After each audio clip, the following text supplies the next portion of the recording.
ചെന്നൈയിലെ പെരമ്പൂർ നിയോജകമണ്ഡലത്തിൽ നിന്ന് മത്സരിക്കാൻ പത്രിക സമർപ്പിച്ച നടനും ടി.വി.കെ നേതാവുമായ വിജയ്.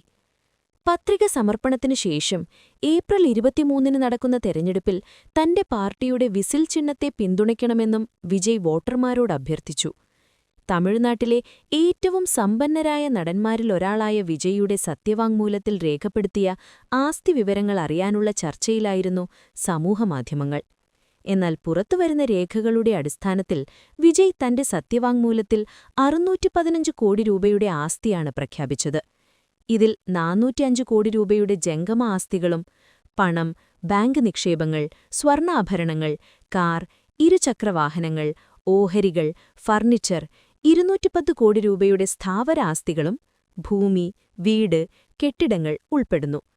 നാമനിർദ്ദേശ പത്രിക സമർപ്പിച്ചതിനുശേഷം പ്രചാരണ വാഹനത്തിൽ വിജയ് അനുയായികളെ അഭിസംബോധന ചെയ്ത് സംസാരിച്ചു. പ്രസംഗത്തിൽ ഭരണകക്ഷിയായ ദ്രാവിഡ മുന്നേറ്റക്കഴകത്തെ വിമർശിക്കുകയും തമിഴ്നാടിന്റെ നിലവിലെ അവസ്ഥയ്ക്ക് ഉത്തരവാദി അവരാണെന്ന് ആരോപിക്കുകയും ചെയ്തു. മുഖ്യമന്ത്രി എം.കെ. സ്റ്റാലിനെ നേരിട്ട് ലക്ഷ്യം വെച്ചും വിജയ് സംസാരിക്കുകയുണ്ടായി.